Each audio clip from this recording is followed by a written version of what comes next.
एबे भी आसला बहुत बड़ खुशी खबर कारण एसएसजी ग्रुप को मिले जाऊे 15 लाख टंका माने आगुरी 5 लाख लेखा मिलूला एवं सरकार नवीन पट्टनायक द्वारा एवं 15 लाख करमती नुआ नुआ भिडियो पाइबापी आपण मैंने चैनल को सब्सक्राइब कर दिंतु और नोटिफिकेशन ऑन कर दिंतु एमती नुआ नुआ भिडियो पाइबापी देखो चलते आज जाना 15 लाख टंका केमी मिले केमी कौन डिटेल्स आज जाना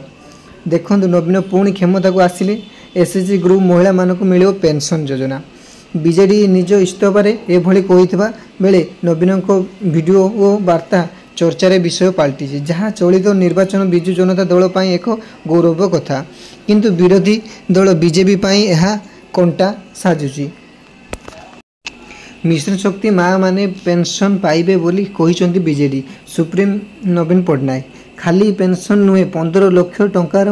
सुध मुक्त ऋण जोगाई देवे बोली नवीन सरकार कहिसंती बीजेडी सरकार गठन करबा पोरे तुरंत यह कार्यकारी हेबो बोली नवीन पट्टनायक निजे कहिसंती यदि आपण माने चैनल में अछन चैनल को सब्सक्राइब करी एबे नोटिफिकेशन ऑन कर देन।